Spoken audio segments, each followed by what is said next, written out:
প্রাণের ভাই আমার, আল্লাহ রাব্বুল আলামিন কাহারিয়া সিফাতের নামের সাইনবোর্ড টানায় দুনিয়ার অহংকারীদের ডাক দিবেন, এ দুনিয়ার বাচ্চারা, দুনিয়াকে যারা নিজের মালিকানা সম্পদ বানায় নিছিল, দুনিয়া যারা বলছো আমার কথার ডাইনে বামে হতে পারবে না, দুনিয়া যারা বলছে এলাকা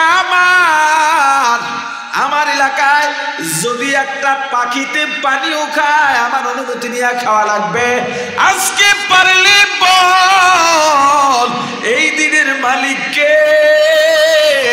আল্লাহ জবাব দিয়া বলবেন লিল্লাহিল ওয়াহিদিল কাহ্হার। এই দিনের মালিকানা, এই দিনের পাওয়ার, এই দিনের প্রভাব একমাত্র কাহ্হারের জন্যে। সাফাবাজি করবা, দুনিয়ায় টেবিল চাপড়াইয়া গলার আওয়াজ জোর দিয়া সত্যকে সাময়িক সময়ের জন্যে মিথ্যা বানানো যায়, মিথ্যাকে ধামা চাপা দেওয়া যায়, সাংবাদিকের পকেটে 2 টাকা ঢুকাইয়া মিথ্যা সংবাদ প্রচার করা যায়, মিথ্যা মামলায় ফাঁসাইয়া নির্দোষকেও ফাঁসির কাস্টে ঝুলানো যায়, কিন্তু কিয়ামতের ময়দানে চাপাবাজি চলবে না, মাস্তানিও চলবে না। গলাবাজি করবা, চাপাবাজি করতে যাইবা, আল্লাহ জবানের মধ্যে মোহর মেরে দেবেন। আল-ইয়াওমা নাখতিমু আলা আফওয়াহিহিম ওয়া তুকাল্লিমুনা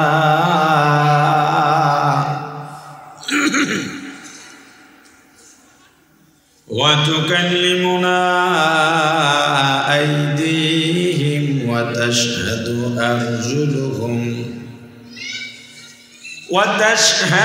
أرجلهم بما كانوا يكسبون।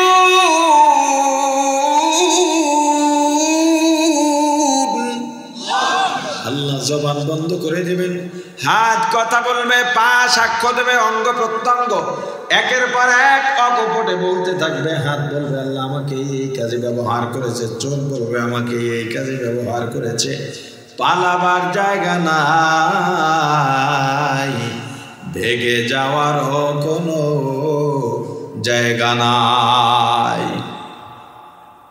প্রাণের ভাই আমার, সূরাতুল ফাতিহা তেলাওয়াত করেছি, এমন কোন নামাজ নাই যেই নামাজে সূরা ফাতিহা নাই। ক্বালান নবী সাল্লাল্লাহু আলাইহি ওয়াসাল্লাম লা সালাতা ইল্লা বিফাতিহাতিল কিতাব, ও কামা ক্বালান নবী আলাইহি সালাতু ওয়াসসালাম। আমার রাসূল বলেছেন নামাজ আছে তো সূরা ফাতিহা আছে, সূরা ফাতিহা নাই ওইটা নামাজও না।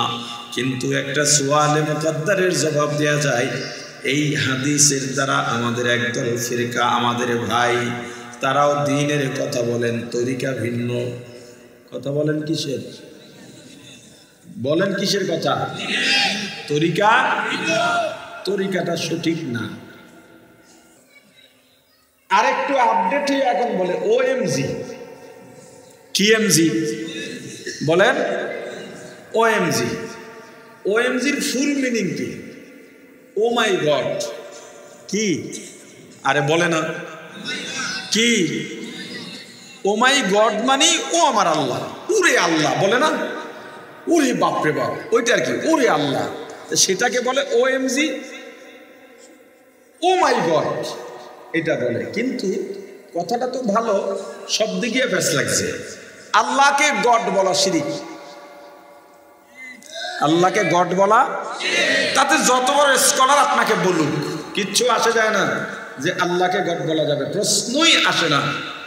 এখন যারা কিছু শিক্ষিত বলবেন যে হুজুর আপনারা তো আসলে জেনারেল পড়েন না, আপনারা শিক্ষিত না, আপনারা জানেন না।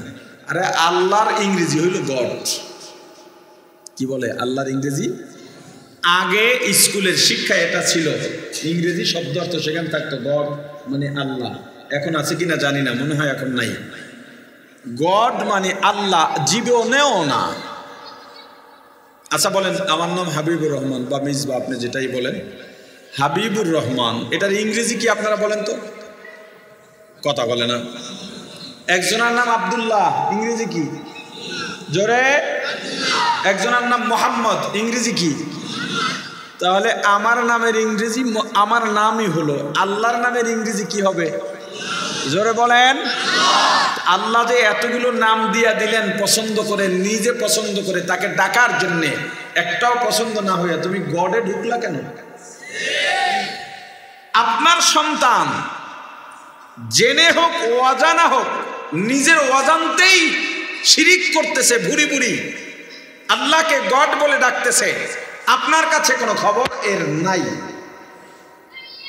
আপনাকে জিজ্ঞেস করলাম সূরা ফাতিহা পারেন?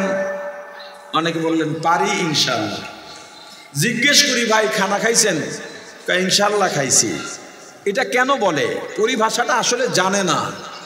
যেটা সম্পূর্ণ হয়ে যায়, কাজটা শেষ, সম্পূর্ণ হয়েছে, কোনো কিছু অর্জন হয়েছে, কেবল শেষ হলো বা আরো আগে শেষ হয়েছে, এই শেষ হওয়ার ক্ষেত্রে বলবো আলহামদুলিল্লাহ। কি বলবো?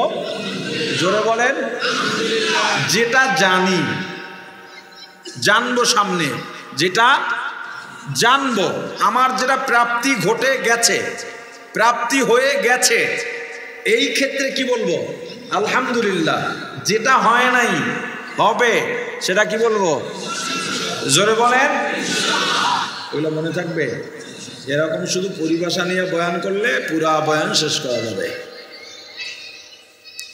এই ইসলামিক পরিভাষা আপনার সন্তানকে আপনাকেই শিখাতে হবে। আপনার সন্তানকে আপনি সময় দিচ্ছেন না, আপনার স্ত্রীকে আপনি সময় দিচ্ছেন না, আপনার সঙ্গে ঘরের সম্পর্ক খুবই খারাপ। আপনার সন্তান আপনাকে যাতে ডিস্টার্ব না করে এজন্য ঘরে টিভি এনে দিয়েছেন।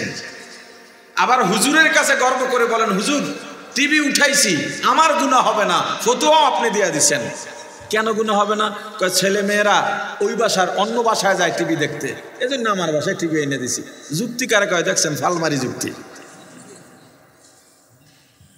আপনি সন্তানের সামনে বসে বসে মোবাইল টিপতেছেন, রিলস দেখতেছেন, টিকটক দেখতেছেন, ইউটিউবে ঢুকছেন।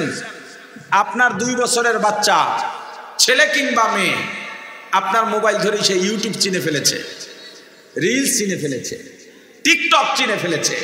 এই দায় একমাত্র আপনার, অন্য কারো নয়। কেন আপনার সন্তানকে আপনি মোবাইল দিচ্ছেন? কেন আপনার সন্তানের সামনে আপনি নিজে মোবাইল টিপতেছেন? ঘরে ঢুকবেন, মোবাইল অফ। আর এই জমানার ব্যর্থ মায়েরা আছেন, আমার মাইকের আওয়াজ নিশ্চয়ই কিছু মহিলারা পাচ্ছেন, হয়তো শুনছেনও। রান্না করতে যায়, ছেলে মেয়ের হাতে মোবাইলে কার্টুন দিয়ে ছেড়ে রেখে যায়। কেন? কয় ডিস্টার্ব দেয়। তুমি ব্যর্থ মা, অযোগ্য মা, কে তোমাকে গর্ভে সন্তান ধারণ করতে বলেছে?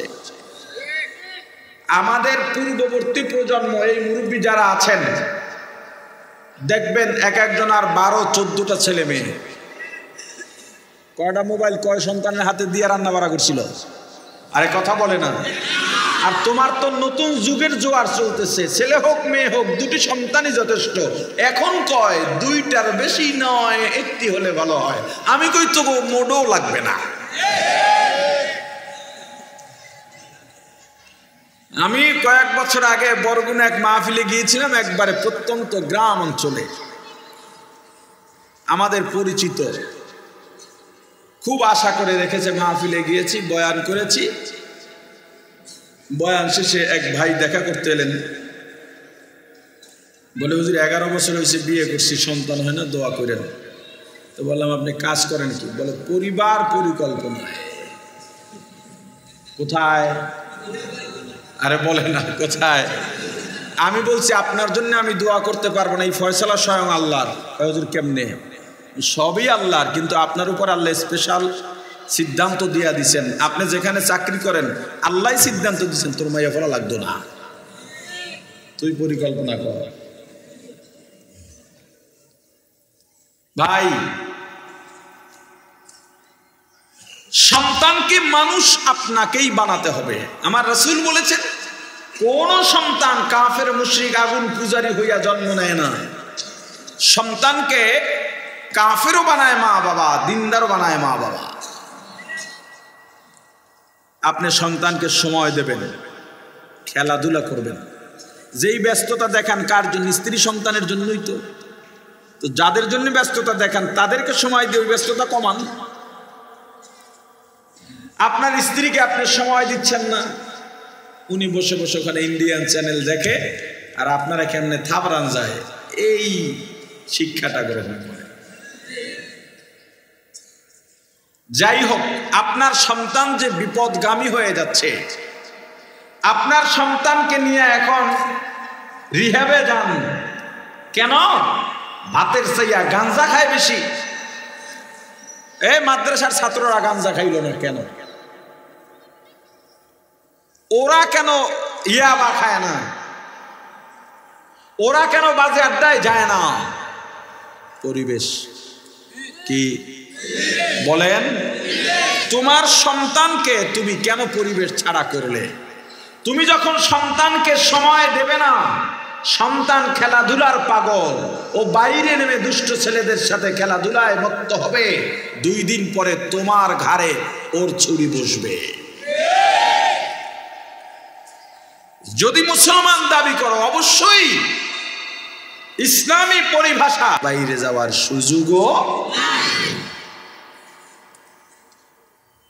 তো আলহামদুলিল্লাহ যারা পারা মানে কি? এটা আমার প্রাপ্তি হয়ে গেছে। এখন কি বলবো বলেন?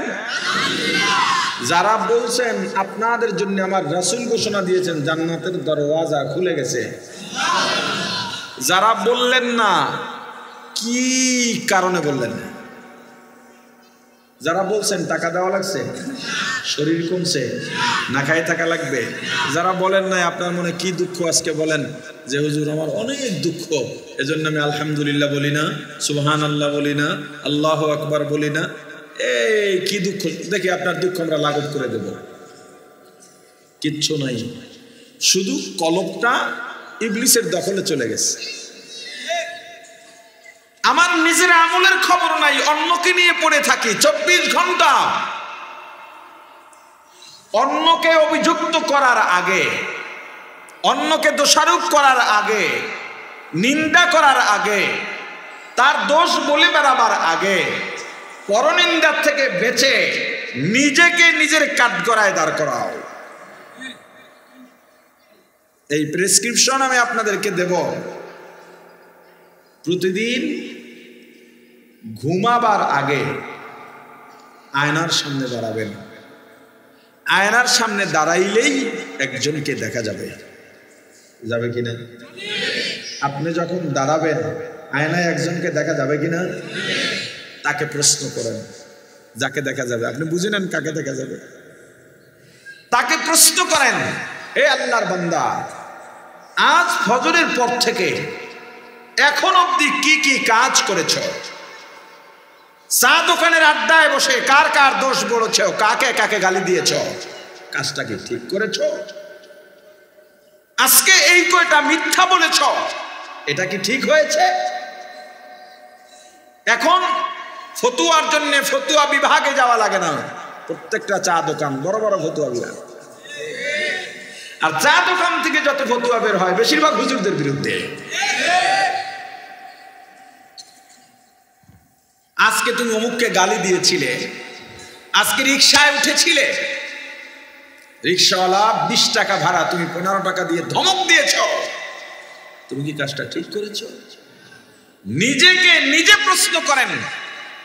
নিজেকে যখন নিজের কাঠগড়ায় দাঁড় করাবেন, কসম করে বলি আপনার ভেতরে যদি মনুষ্যত্ব থাকে আপনি অন্যের দোষ বলতে পারবেন না, বরং আপনার ভুলগুলো যখন আপনার সামনে ভেসে উঠবে আপনি আর ঘুমাইতে পারবেন না। বিছানায় শুয়ে এপিঠ ওপিঠ এপিঠ ওপিঠ অনুতপ্ততা, আহ কি করলাম, আহ কি করলাম, এটা ঠিক হয় নাই, কেন করলাম, নিজের কাছে নিজে হেরে যাবেন, নিজের কাছে নিজেকে ধিক্কার জানাতে মন চাইবে। এই অনুতপ্ত যদি হতে পারেন, এটার নামই তওবা। এটা নাম কি? আপনি অনুতপ্ত হওয়াটা কত দামি। এক আল্লাহর ওলি মসজিদ থেকে বের হইছেন, দেখেন একজন সাধারণ মানুষ শুধু কাঁদতেছে, কাঁদতেছে, বুক চাপড়াইতেছে, আহ আল্লাহ কেন হলো, আমাকে মাফ করে দেন, এইভাবে আহাজারি করতেছে। হুজুর দাঁড়িয়ে বললেন, বাবা তুমি একটু শান্ত হও, কি হয়েছে তোমার? বলে, হুজুর আপনাদের বয়ান শুনে তাকবীরে উলার ফজিলত শুনেছিলাম, আমি তাকবীরে উলায় ছিলাম, আজকে আমার তাকবীর উলা ছুটে গেছে। হুজুর আমার মনে অনেক কষ্ট। হুজুর বললেন, তোমার সাথে আমি একটা সওদা করতে চাই। বলে, কি? আমার জীবনে যত তাকবীরে উলা আছে সব তোমাকে দেব, আর তোমার এই আহ শব্দটা আমাকে দেবা, করবা সওদা? সাধারণ মানুষ কৌতূহল, হুজুর কেন? আপনারা আলেম, আপনাদের একটা সেজদা আর আমাদের সারা জীবনের নামাজের ওজন সমান হবে না। হুজুর বললেন, বাবা তোমার কথার জায়গায় এটা যুক্তি আছে, আলেমদের ইবাদতের অনেক দাম, কিন্তু তোমার এই যে আহ শব্দ আর অনুতপ্ততা, তোমার ভেতরে যেই কষ্ট আফসোস ঢুকেছে এটার ধারে কাছেও আমার তাকবীর উলা নাই।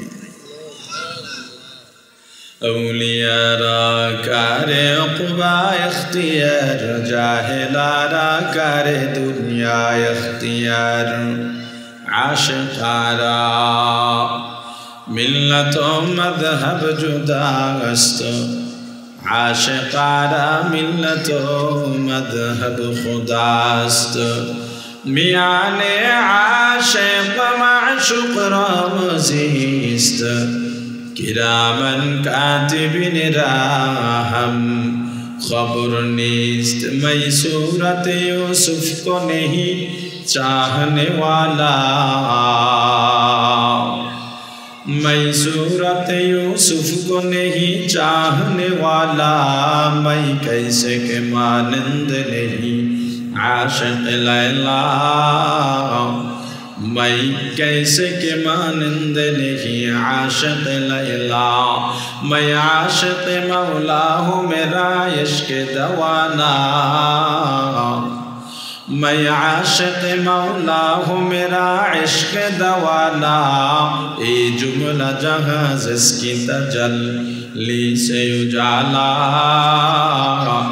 ये जुमला जहाँ जिसकी तजल्ली से उजाला, ला इलाहा इल्लल्लाह, ला इलाहा इल्लल्लाह, ला इलाहा इल्लल्लाह, ला इलाहा इल्लल्लाह।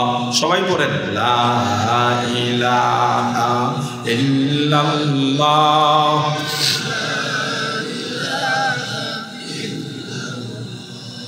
লা ইলাহা ইল্লাল্লাহ, লা ইলাহা ইল্লাল্লাহ, লা ইলাহা ইল্লাল্লাহ, লা ইলাহা ইল্লাল্লাহ।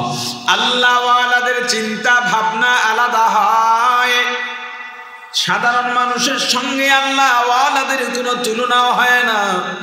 তাদের কাজ, তাদের আমলের ভেতরে নিয়তের ব্যবধান থাকে আমাদের সাধারণ মানুষের সঙ্গে। ও ভাই, গুনার কথা মনে আসার পরে এমন মানুষ নাই দুনিয়ার কেউ যারা গুনাহ করে নাই। এই যে আমাকে দেখেন, এটা আমি না, এই যে আপনাকে আমি দেখি, এটাও আপনি নন। যেই চেহারা দেখেন নামের ব্যক্তিটাকে চেনেন, এই ব্যক্তি অমুক, এটা আসলে উনি নন। তাহলে আমি কে? আমার পরিচয় কি? আপনি কে? আপনার পরিচয় কি?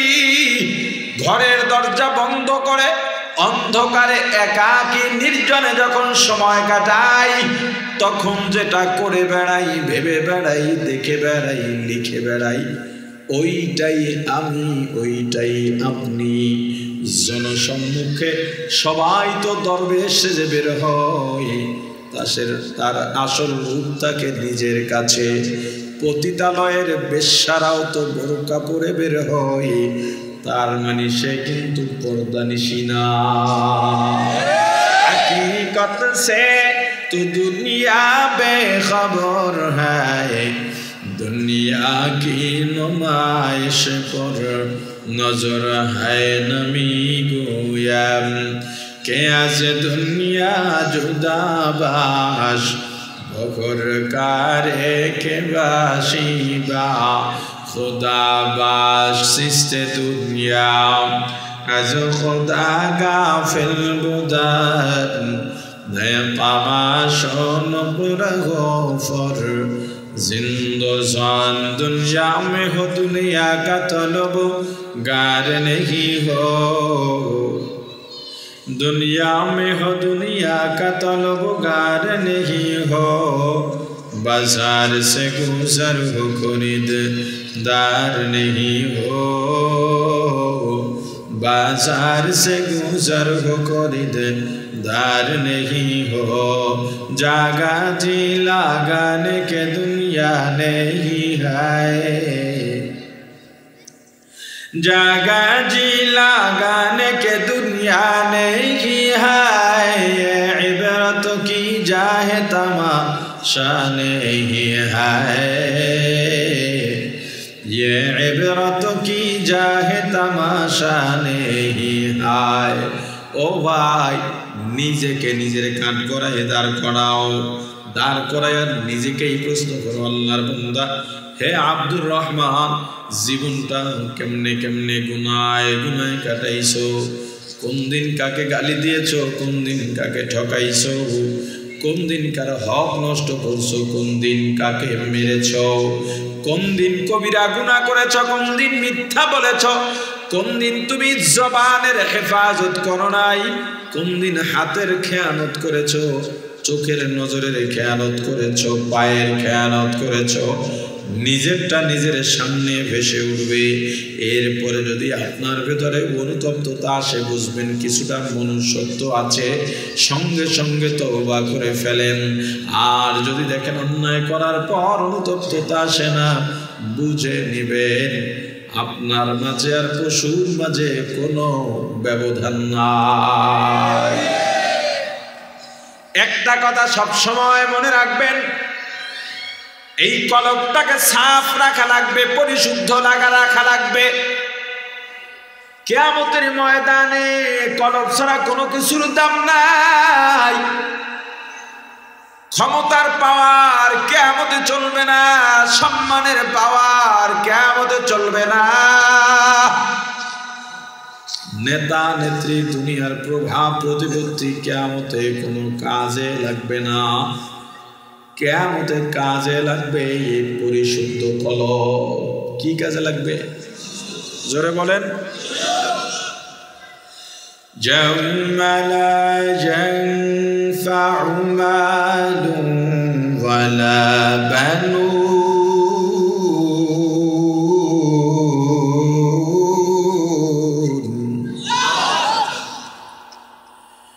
ইল্লা মান আতাল্লাহ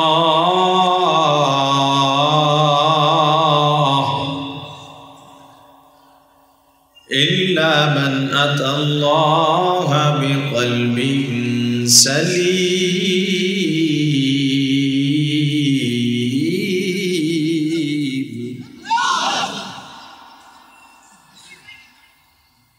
يوم لا ينفع مال ولا بنون إلا من أتى بقلب سليم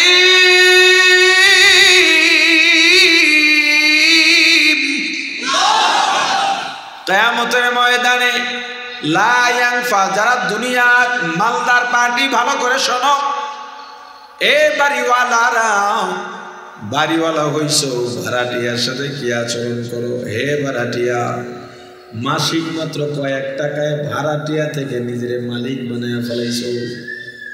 ভাড়াটিয়া থাকো, ভাড়া থাকো, মালিক সুন্দর করে বিল্ডিং এ রং দিয়া দিল, ওখানে তার কাটা ঢুকাইছো, তোমার সিদ্ধান্তে বাড়িওয়ালার খেয়ানত করছো।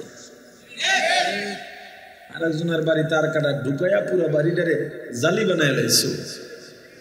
তোমার দরকার বাড়িওয়ালাকে বলো, যখন ভাড়ার চুক্তি হবে সমস্যাটা কোথায় হয় জানেন?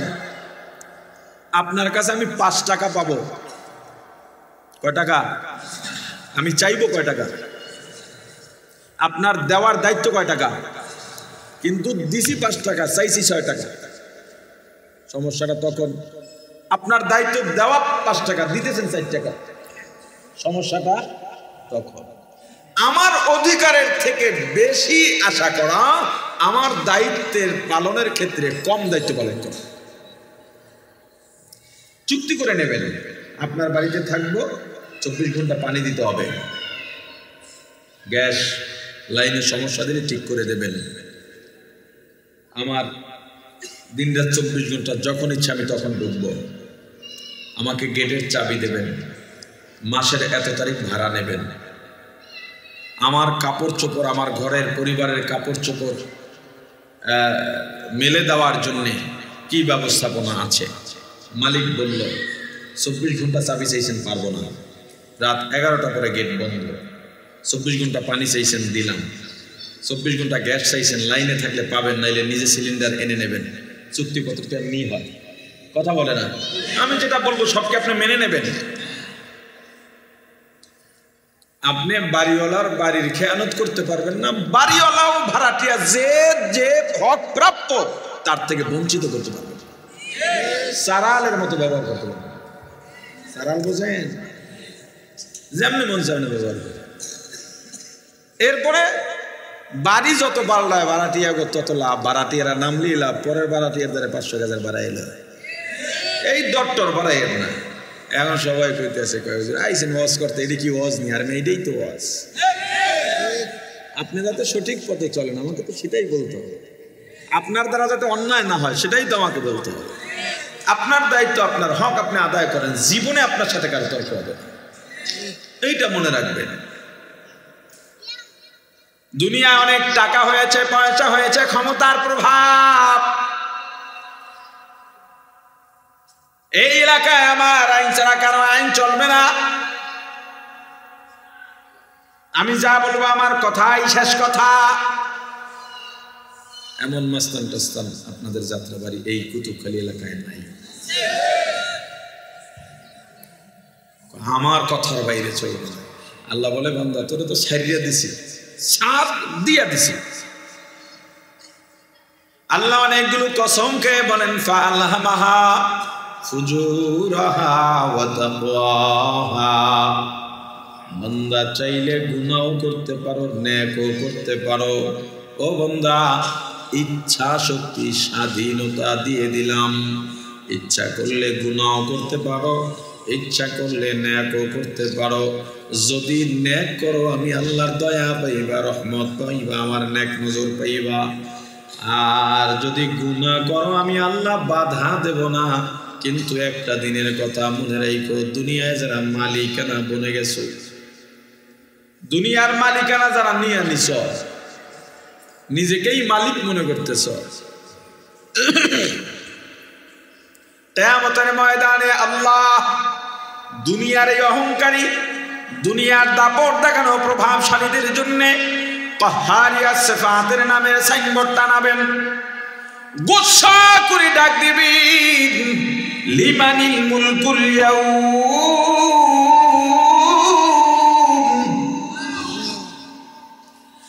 লিল্লাহিল ওয়াহিদিল কাহ্হার,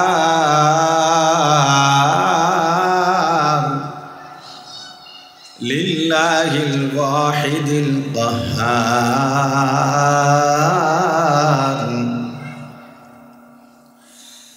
লিমানিল মুলকুল ইয়াউমা লিল্লাহিল ওয়াহিদিল কাহ্হার।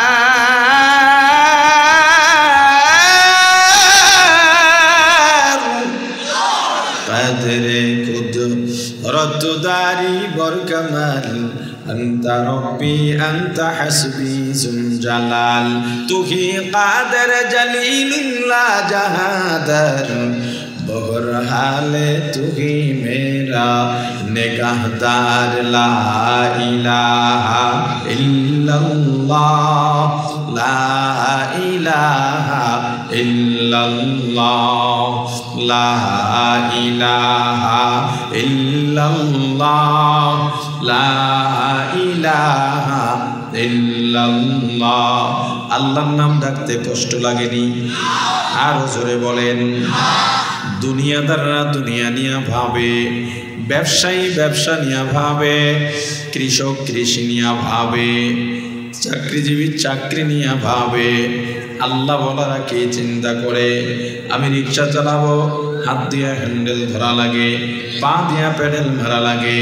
আল্লাহওয়ালা দোকানদার চিন্তা করে আমি জিনিসপত্র মাপ দিব, হাত কাজে লাগে, আমার চোখ কাজে লাগে, জিহ্বা কাজে লাগে না। দুনিয়াদাররা দুনিয়া নিয়ে ভাবে, আর আল্লাহওয়ালারা হাতের কাজ হাতে করে, পায়ের কাজ পায়ে করে, আর জবানে জপতে থাকে লা ইলাহা ইল্লাল্লাহ লা ইলাহা ইল্লাল্লাহ লা ইলাহা ইল্লাল্লাহ লা ইলাহা ইল্লাল্লাহ লা ইলাহা ইল্লাল্লাহ লা ইলাহা ইল্লাল্লাহ।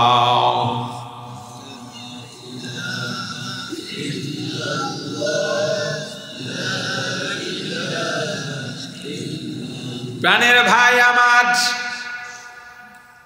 আল্লাহ রাব্বুল আলামিন কাহারিয়া সিফাতের নামের সাইনবোর্ডটা নিয়ে দুনিয়ার অহংকারীদের ডাক দিবেন। এ দুনিয়ার বাচ্চারা, দুনিয়াকে যারা নিজের মালিকানা সম্পদ বানায় নিছিলা, দুনিয়া যারা বলছো আমার কথার ডাইনে বামে হতে পারবি না, দুনিয়া যারা বলছে এলাকা আমার, আমার এলাকায় যদি একটা পাখিতে পানিও খায় আমার অনুমতি নিয়ে খাওয়া লাগবে, আজকে পারলে বল এই দিনের মালিককে। আল্লাহ জবাব দিয়া বলবেন লিল্লাহিল ওয়াহিদিল কাহ্হার। এই দিনের মালিকানা, এই দিনের পাওয়ার, এই দিনের প্রভাব একমাত্র কাহ্হারের জন্যে।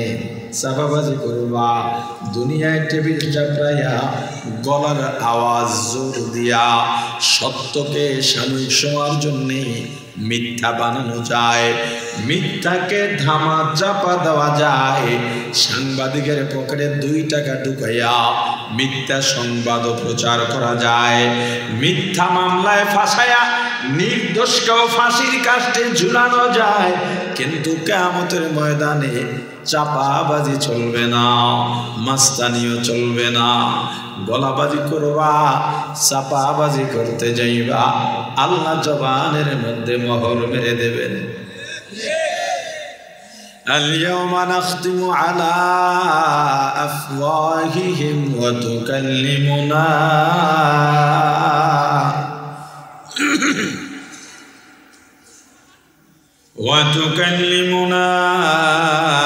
أيديهم وتشهد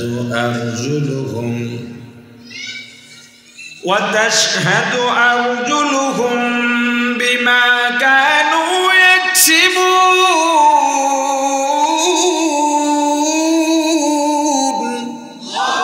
আল্লাহ জবান বন্ধ করে দেবেন, হাত কথা বলবে, পা সাক্ষ্য দেবে, অঙ্গ প্রত্যঙ্গ একের পর এক অকপটে বলতে থাকবে। হাত বলবে আল্লাহ আমাকে এই কাজে ব্যবহার করেছে, চোখ বলবে আমাকে এই কাজে ব্যবহার করেছে।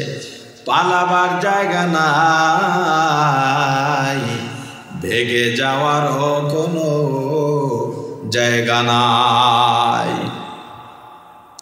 প্রাণের ভাই আমার, সূরাতুল ফাতিহা তেলাওয়াত করেছি, এমন কোন নামাজ নাই যেই নামাজে সূরা ফাতিহা নাই। قال النبي صلى الله عليه وسلم لا صلاة إلا بفاتحة الكتاب কামা ক্বালান নবী আলাইহিস সালাতু ওয়াস সালাম, আমার রাসূল বলেছেন নামাজ আছে তো সূরা ফাতিহা আছে, সূরা ফাতিহা নাই ওইটা নামাজও না। কিন্তু একটা সুয়ালে মুকদ্দারের জবাব দেয়া যায়, এই হাদিসের দ্বারা আমাদের একদল ফিরকা, আমাদের ভাই, তারাও দ্বীনের কথা বলেন, তরিকা ভিন্ন। কথা বলেন কিসের? বলেন কিসের কথা? তরিকা, তরিকাটা সঠিক না। আমাদের লা মাযহাবি আহলে হাদিস ভাইরা এই হাদিসের বরাত দিয়া বলে জানাজায় সূরা ফাতিহা পড়া লাগবে। আপনাদেরকে বলি, মানুষ মারা গেলে জানাজা পড়ি কিনা? সবাই পড়েন না?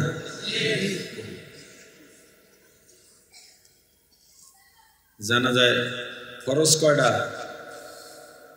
বলেন?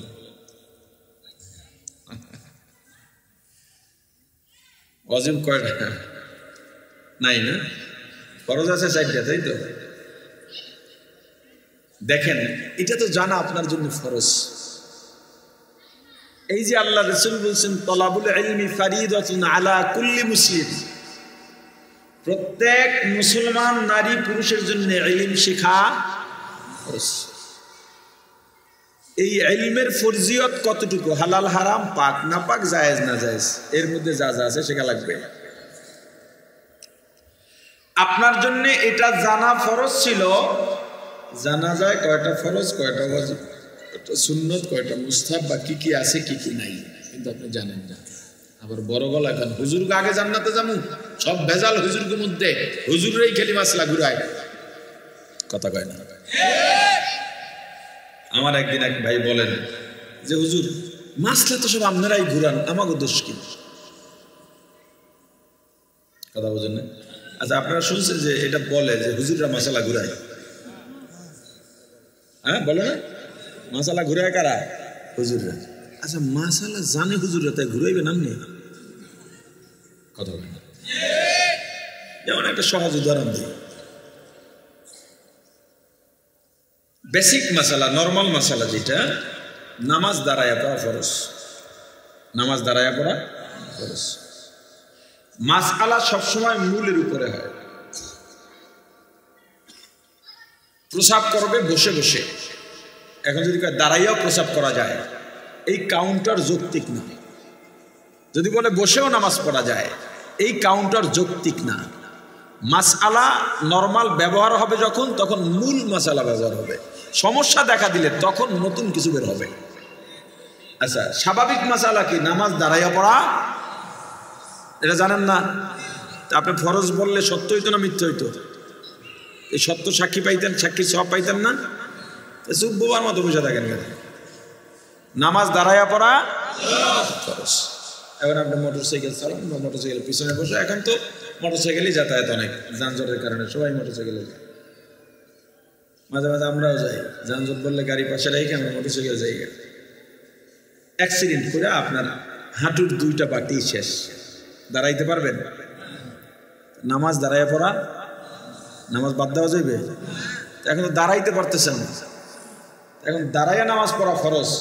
এই মাসালাটা এখন ঘুরান লাগবে আপনার জন্য। ঘুরাইবে কে? কথা কানা, ঘুরাইবে কে? তা মাসালা তো হুজুরেরই ঘুরান লাগবে। ঘুরানোর জন্য আপনি তো হুজুরের কাছে যান। রোজা রাখা বলেন, অসুস্থ হয়েছেন, রাখতে পারতেছেন না, সম্ভবই না, ওষুধ খাওয়া লাগে, নিজেরই হুঁশ নেই, আপনার জন্য মাসালা ঘুরান লাগবে। ঘুরাইবে কেডা? হ্যাঁ? আচ্ছা, আমাকে একটা জবাব দেন। আপনি ডাক্তারের কাছে গেলেন, ভিজিট দিলেন,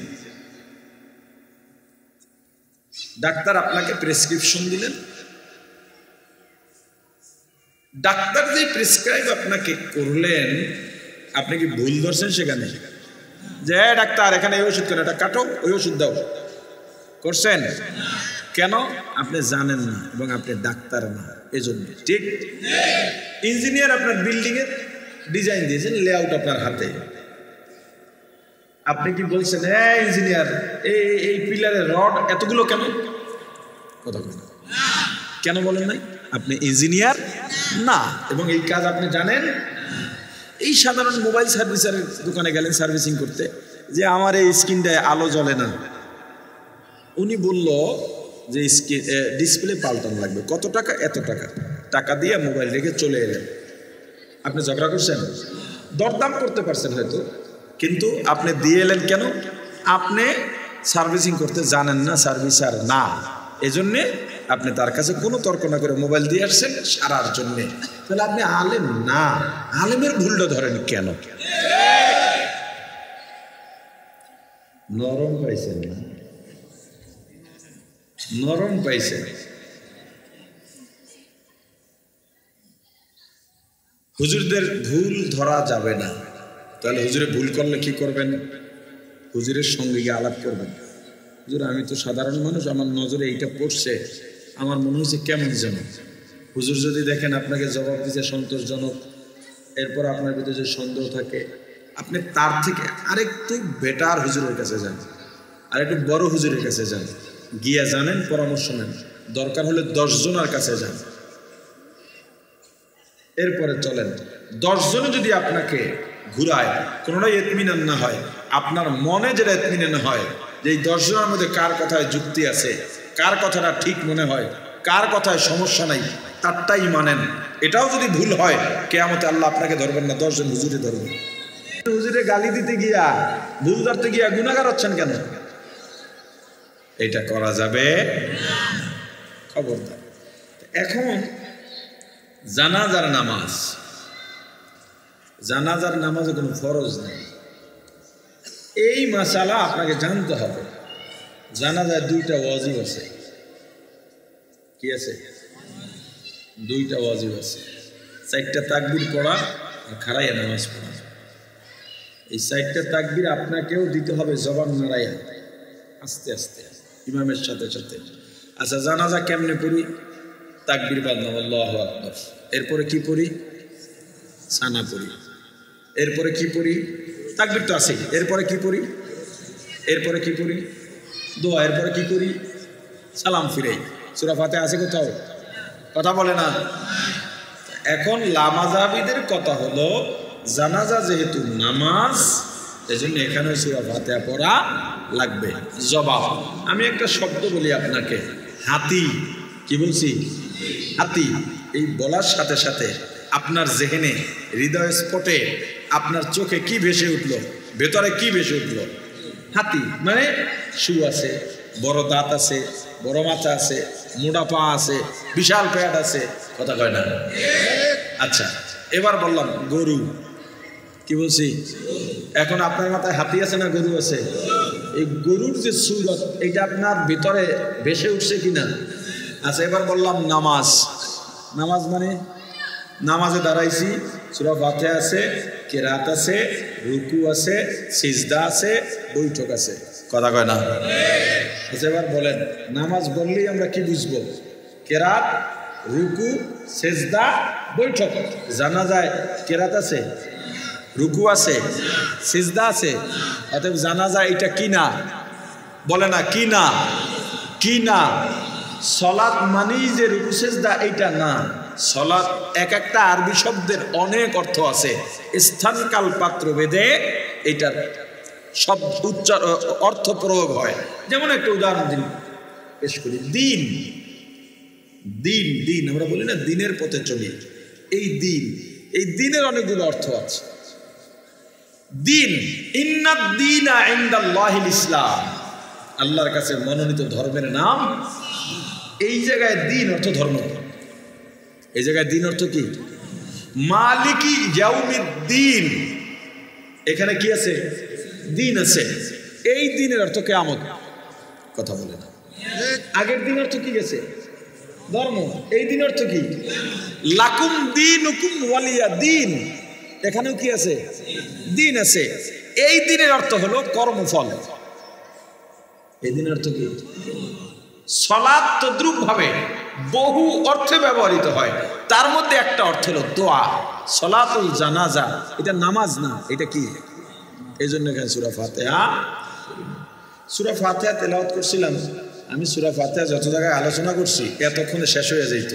এই যে মাঝখানে এত আলোচনা হয়েছে, কি লিখেছে আল্লাহ জানে। আমার বৈশিষ্ট্য হলো আমি ছোট্ট খুতবা পড়ি, দেখেছেন। এরপরে যেই আয়াত বা হাদিস পড়ি এটার উপর সংক্ষিপ্ত আলোচনা করি, লম্বা আলোচনাও করি না। রাত 10টার পরেও আলোচনা করি না। কয়টা বাজে আল্লাহ জানে, 10:30 বেজে গেছে। এখন কথা হয়েছে যাত্রাবাড়ি মাদ্রাসার হেমাদ শাহ হুজুরের ছেলের মাদ্রাসা। আবার আমার মার্কাজুর তা কত এখানে এই গিয়াস মেম্বারের বিল্ডিং। আবার আমার ব্যবসা বাণিজ্য এখানে, অফিস এখানে, বাসা এখানে।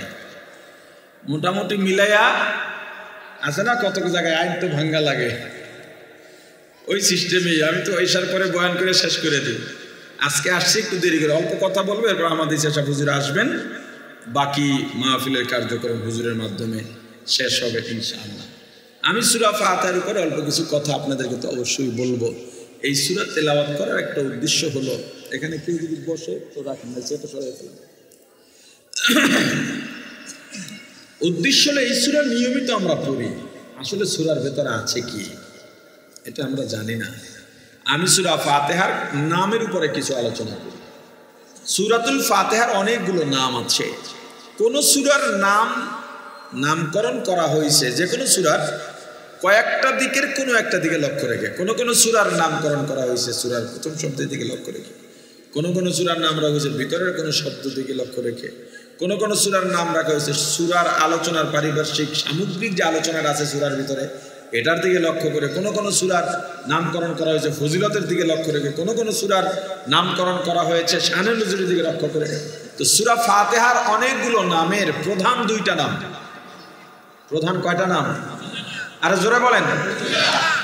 একটা হলো সূরাতুল ফাতিহা, আর একটা হলো সূরাতুল হামদ বা আলহামদু সূরা। কয়টা নাম? নাম তো অনেক, প্রধান নাম কয়টা? একটা সূরা ফাতিহা আর একটা আলহামদু সূরা। সরাসরি বলেন ফাতিহা কেন রাখা হলো? ফাতহুন মানে খোলা, আরম্ভ করা, শুরু করা, উন্মোচন করা, উদ্বোধন করা। কোরআনুল কারীম যেহেতু সূরা ফাতিহার মাধ্যমে শুরু হয়েছে, এজন্য এই সূরার নামকরণ করা হয়েছে সূরাতুল ফাতিহা। আলহামদু সূরা কেন? আলহামদু শব্দ দিয়া এই সূরা শুরু হয়েছে, এজন্য এই সূরার নাম আলহামদু সূরা। সূরাতুল ফাতিহার আরেক নাম উম্মুল কুরআন, কোরআনের মা। কি নাম? কোরআনের মা। মুফাসসিরিন ইকরাম বলেন সূরা ফাতিহায় যা আছে 30 পারা কোরআনের তাই আছে। অর্থাৎ 30 পারা কোরআন সূরা ফাতিহার তাফসীর। সূরা ফাতিহার আরেক নাম সূরাতুশ শিফা, রোগ মুক্তির সূরা। রাসূল কারীম সাল্লাল্লাহু আলাইহি ওয়াসাল্লাম বলেছেন সূরা ফাতিহায় এমন কোন রোগের চিকিৎসা বাকি নেই যেই রোগ পৃথিবীতে আছে এবং আসবে। অর্থাৎ পৃথিবীতে বর্তমানে আছে, বিগত দিনে ছিল, ভবিষ্যতে আসবে, যত রোগ আছে সব রোগের চিকিৎসা সূরা ফাতিহায় আছে। সুয়ালে মুকাদ্দার, সূরা ফাতিহা শুধুমাত্র মৃত্যু ব্যক্তিকে জীবিত করতে পারবে না কোনো চিকিৎসা দিয়ে। সূরা ফাতিহার চিকিৎসায় মৃত্যু ব্যক্তি জীবিত হবেন না, বাকি সব চিকিৎসা সূরা ফাতিহায় আছে। ডায়াবেটিসের চিকিৎসা নেই, কে কইছে? আল্লাহ রাসূল বলেছেন সূরা ফাতিহায় আছে। করোনার চিকিৎসা নেই, কে বলছে? এই সূরা ফাতিহার মধ্যে আছে। সুয়ালে মুকাদ্দার, যদি সূরা ফাতিহায় সব রোগের চিকিৎসা থাকে তাহলে রোগী ভালো হচ্ছে না কেন, আর ডাক্তারের থেকে ওষুধ খাওয়া যাবে কিনা? কয়টা ব্যাপার বের হলো? 2টা। একটা হলো সবাই চিকিৎসায় লাভ হচ্ছে না কেন, মুক্তি লাভ করছে না কেন। যদি সূরা ফাতিহা দিয়ে চিকিৎসা লাভই করা যায়, দুনিয়ার ডাক্তারির দরকারটা কি? আপনি সূরা ফাতিহা থেকে মুক্তি লাভের জন্যে, রোগ থেকে মুক্তির জন্যে 2টা শর্ত। কয়টা? 1 নাম্বার, যেই ব্যক্তি সূরা ফাতিহা পড়ে ফু দেবেন বা চিকিৎসা করবেন, এই বাবারা কথা বলো না, কথা বলো না, কথা বলো না। যেই ব্যক্তি সূরা ফাতিহা পড়ে ফু দেবেন তার জবান আল্লাহর পছন্দওয়ালা জবান হতে হবে। 2 নাম্বার শর্ত, যিনি চিকিৎসা নেবেন তার পূর্ণ ইয়াকিন ও বিশ্বাস থাকতে হবে আমার রোগ ভালো হবেই হবে। এই 2 শর্ত যদি না পাওয়া যায় তখন সূরা ফাতিহা দিয়া লাভ হবে না। তবে হতেও পারে সেক্ষেত্রে সূরা ফাতিহার মুজিজা, যে ফু দিছে তার কারামত এখানে নাই, যদি এই দুই শর্ত পাওয়া না যায় তখন দুনিয়াবি ডাক্তারি চিকিৎসা গ্রহণ করা যাবে, তবে রোগ শেফার মালিক কাকে মানতে হবে? আল্লাহকে। আরো একটা প্রশ্ন, সেটা হলো সূরা ফাতিহা পড়ে যেহেতু চিকিৎসা দেওয়া যায়, তাহলে সূরা ফাতিহা পড়ে চিকিৎসা দিয়া বিনিময়ে টাকা নেওয়া যাবে কিনা? কথা বুঝেন কি? টাকা নেওয়া যাবে কিনা, বিনিময়ে নেওয়া যাবে কিনা? হ্যাঁ, সূরা ফাতিহা দিয়া চিকিৎসা করে বিনিময় নেওয়া যাবে কিনা, এই উত্তর জানার আগে আমাদের দুইটা বিষয় জানতে হবে। যিনি চিকিৎসা দিচ্ছেন কোন নিয়তে দিচ্ছেন? যদি চিকিৎসার নিয়তে চিকিৎসা করে, সওয়াবের আশা না করে, ভালো করে বুঝবেন, যদি চিকিৎসার নিয়তে চিকিৎসা করেন, সওয়াবের আশা না করেন, সেক্ষেত্রে টাকা নিতে পারবে, কিন্তু সওয়াব পাবে না, গুনাহ হবে না। কথা বুঝছেন কি বলছি? চিকিৎসার নিয়তে যদি চিকিৎসা করে, সওয়াবের আশা, আপনার কথার জবাব দেন না কেন? যদি চিকিৎসার নিয়তে চিকিৎসা করে, সওয়াবের আশা না করে, সেই ক্ষেত্রে টাকা নিতে পারবে, জায়েজ হবে, কি হবে না? সওয়াব হবে না, গুনাহ হবে না, সওয়াব হবে না। আচ্ছা, 2 নাম্বার, যদি সওয়াবের নিয়তে চিকিৎসা করে তাহলে টাকা নিতে পারবে না। সওয়াবের নিয়তে চিকিৎসা করে আর টাকা নিলে সওয়াবও হবে না, গুনাহ হবে। কথা বুঝেন নাই? হাদিয়া, সওয়াব, এটা আমার জীবনে একটা হাদিয়া থাকবে, সওয়াবের হাদিয়া। রাসূল করিম সাল্লাল্লাহু আলাইহি ওয়াসাল্লামের কাছে একদল সাহাবী এসে নালিশ করলেন, হুজুর আমরা সফরে প্রতিমধ্যে এক জায়গায় তাঁবু গাড়লাম, গ্রামের এক ব্যক্তি এসে তার বললেন তার সন্তানকে সাপে কেটেছে বা কোনো রোগ হয়েছে, চিকিৎসা করা যাবে কিনা। আমাদের একদল ভাই চিকিৎসা করছে, বিনিময় হিসেবে দুম্বা বা বকরি নিয়ে জব দিয়া খাইছে, আমরা খাই নাই। হুজুর তাদেরকে ডাকাইলেন, বললেন গোস্ত সব খাইছো না, আমার জন্য কিছু নিয়ে আইছো। এখন এখানে আরেকটা গুরুত্বপূর্ণ মাসআলা আছে। শহরে এগুলো হয় কিনা জানি না, গ্রাম অঞ্চলে প্রচুর হয়, আর শহরে যারাই লেখাপড়া করতে আসে গ্রাম থেকেই আসে, এজন্য বলছিলাম সূরা ফাতিহা দিয়া সব চিকিৎসা হয়, কোন চিকিৎসাটা হয় না? জোরে। তাহলে মৃত্যু ব্যক্তিকে চিকিৎসার নিয়তে চিকিৎসা করার সুযোগ আছে? তো মৃত্যু ব্যক্তির জন্য সূরা ফাতিহা পড়লে অপশন আছে কি বাকি বলে না? সওয়াব। মৃত ব্যক্তির জন্য কোরআন তেলাওয়াত করা, সূরা ফাতিহা পড়া কোন নিয়তে করা যাবে? চিকিৎসা নিয়তে করা যাবে? কেন যাবে না? চিকিৎসাই হবে না, কেন যাবে না? তাহলে অপশন কি আছে? সওয়াব। সওয়াবের নিয়তে করলে টাকা নেওয়া যাবে? আরে কথা বলে না, টাকা নেওয়া যাবে। তার মানে মৃত ব্যক্তির জন্য দোয়া কোরআন তেলাওয়াত কোরআন একটু কি শেষ, এর বিনিময়ে কিছু দেওয়া যাবে না, খাওয়াইতেও পারবেন না, টাকাও দিতে পারবেন না। যদি দেন সওয়াব হবে না, কি হবে? আরে কথা বলে না, কি হবে? গুনাহ হবে। মৃত ব্যক্তির সওয়াবের জন্য 3টা কাজের যে কোনো একটা করতে পারবেন। যদি গরিবকে টাকা দেন, টাকা দিয়া দোয়াও চাইতে পারবেন না, এই টাকাটাই দোয়া। দোয়া চাইলেই মনে হবে কি টাকার বিনিময়ে দোয়া যাচ্ছেন। যদি গরিবকে খাওয়ান, শুধু খাওয়াবেন, দোয়াও চাইতে পারবেন না, টাকাও দিতে পারবেন না। যদি দোয়া চান, শুধু দোয়া চাইবেন, টাকাও দেবেন না, খাওয়ানো যাবে না। আপনি জীবিত হাদিয়ার একটা কারগুজারি শুনবেন। হাকিমুল উম্মত মুজাদ্দিদে মিল্লাত আল্লামা আশরাফ আলী থানভী রাহমাতুল্লাহ আলাইহির কাছে একজনে হাদিয়া নিয়ে গেছে। হুজুরদের কাছে হাদিয়া নিয়ে যায়, অনেক এলাকার গণ্যমান্য ব্যক্তিদেরও অনেকে হাদিয়া নিয়ে যায়। গিয়া হুজুরের হাদিয়া দিলেন, বললেন হুজুর একটু দোয়া করেন আমার জন্যে। হুজুর হাত উঠাইলেন, আল্লাহ আগন্তুক ব্যক্তির মনের নেক আশা আপনি পূরণ করে দেন, তিনি যা যা চায় এগুলোর মধ্যে বরকত দিয়া দেন, দিনের বুঝ দিয়া দেন, রোগ ব্যাধি দূর করেন, পেরেশানি দূর করেন, আল্লাহ আমিন। লোক উঠে হাঁটা শুরু করছে। এ ভাই এধার মে হো, এ আপনি হাদিয়া অবস্থা নিয়ে যাও, এটা তুমি নিয়ে যাও। হুজুর এটা হাদিয়া, কোন হাদিয়ার বিনিময়ে তো দোয়া হয়ে গেছে, তুমি যদি এটা রাইখা যাও তাহলে এটা রাখার বিনিময়ে দোয়া নিছো, দুইটা একসাথে হবে। কথা বুঝেন, দুইটা একসাথে। হাদিয়া ভিন্ন জিনিস, এটা একটা মহান কাজ। এই যে হুজুররা ওয়াজ করে, এবার টাকা দেয় না, আপনারা দেন না? এটার কি বলে? এটা হাদিয়া না, এটা পারিশ্রমিক। এটা প্রশ্নই আসে না হাদিয়া বলাটা, হাদিয়ার সাথে বেইনসাফি করা হবে। আপনি মনে করেন আপনারা মাহফিলের আয়োজন করছেন, সিলেটের এক আলোচককে দাওয়াত দিচ্ছেন বা চিটাগাংয়ের এক আলোচককে